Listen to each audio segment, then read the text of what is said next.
வணக்கம் GG kitchen. இன்றைக்கி நாம் சமைக்க போகிறது வேர்க்கடலை, கொத்தமல்லி தழை, கருவேப்பிலை மூணையும் சேர்த்து ஒரு சட்னி அரைக்க போகிறோம்.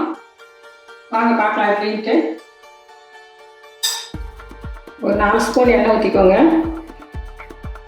3 பச்சை மிளகாய், ஒரு துண்டு இஞ்சி, 2 பூண்டு போட்டிருக்கோம்.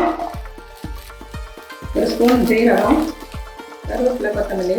கருவேப்பிலை கம்மியாக தான் போட்டிருக்கேன், கொத்தமல்லி தழை கொஞ்சம் ஜாஸ்தியாக போட்டிருக்கேன். தக்காளி எடுத்துக்கலாம். தேங்காய் கொஞ்சம் கட் பண்ணி வச்சுருக்கேன், அதையும் போட்டுக்கலாம். தேங்காய் ரொம்ப வளர்ந்து மாற்றிடுவாங்க. ஏற்கனவே கருப்பு இருக்கிறதுனால அதை அப்படியே போட்டுக்கலாம். கருவேப்பிலை வச்சுக்கோங்க. தேவையான அளவு உப்பு போட்டுக்கோங்க.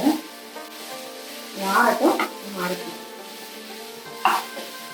ஆறிச்சு. நம்ம வந்துப்பா சட்னி அரைச்சிடுவோம். ஏற்கனவே உப்பு போட்டுட்டோம், அதனால் உப்பு போட தேவையில்லை, அப்படியே அரைக்கிறது தான். தேவையான அளவு தண்ணி ஊற்றி அரைச்சி எடுத்துடலாம்.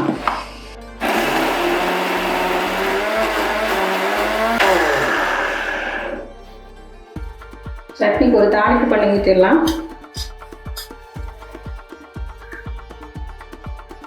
2 ஸ்பூன் எண்ணெய் ஊற்றிருக்கேன்.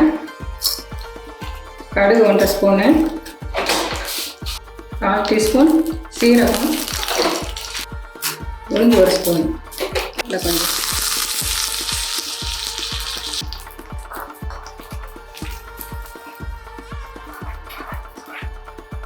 சுவையான வேர்க்கடலை கொத்தமல்லி சட்னி ரெடி.